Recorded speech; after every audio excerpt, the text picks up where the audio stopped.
Je remercie notre France d'avoir tué mon tendre époux, que j'aime tant, le père de nos enfants. Attention, je ne parle pas d'étrangers, mais de récidivistes. Je l'affirme haut et fort, la France a tué mon mari. La France a tué mon mari, le père de mes enfants.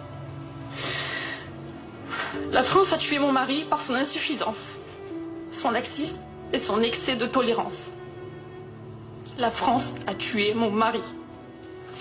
Comment? Pourquoi? Pourquoi cet homme multirécidiviste peut-il évoluer en toute liberté? Quand est-ce que nos législatifs ouvriront réellement les yeux? Faut-il qu'il soit touché directement pour agir? Combien de morts avant que ces assassins soient vraiment punis? Bagne, expulsion, retrait des droits octroyés par une procédure tellement bien faite, et j'en passe. 1981 n'aurait jamais dû exister. 1981 n'aurait jamais dû exister. Quelle est la suite pour ce meurtrier? Déferment immédiat, en attente de jugement.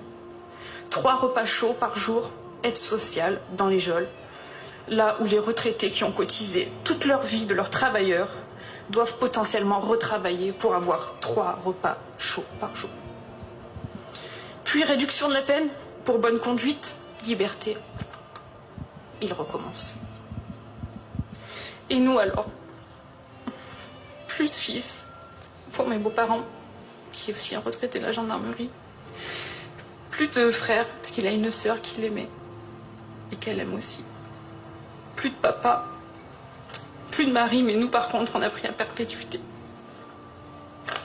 Ouais.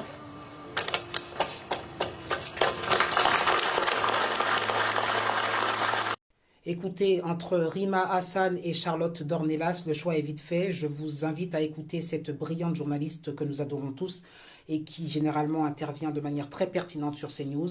Elle nous fait le récit d'un drame qui aurait dû être évité une fois de plus concernant ce gendarme qui a été fauché par le Cap-Verdien. Bonne journée à tous. Harmonie Comines n'a pas eu besoin d'attendre. Elle était mariée à un homme, gendarme depuis plusieurs décennies.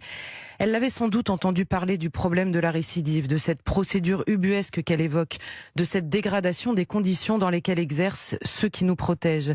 Elle a tout de suite su, parce qu'elle a reconnu dans sa chair cette douleur qu'ont vécue tant de familles que son mari accompagnait et dont il devait lui parler. L'enquête établira évidemment le degré de culpabilité de celui qui a mortellement percuté son mari. En attendant, la colère de cette veuve est plus vaste. Elle s'adresse à la France en effet, et elle évoque une date précise, 1981.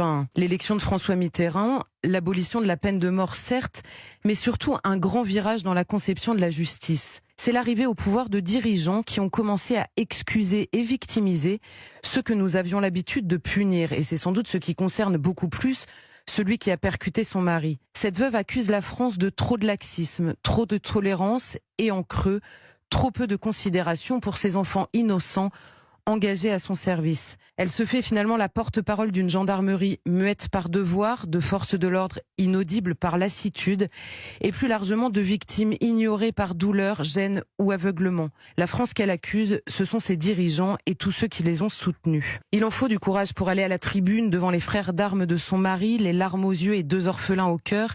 Elle exprime une colère digne, qui ne détruit rien, qui ne menace personne, qui impose en réalité le silence à ceux qu'elle désigne. Son mari est tout juste mort, l'enquête commence seulement. Mais Harmonie Comines fait déjà un constat.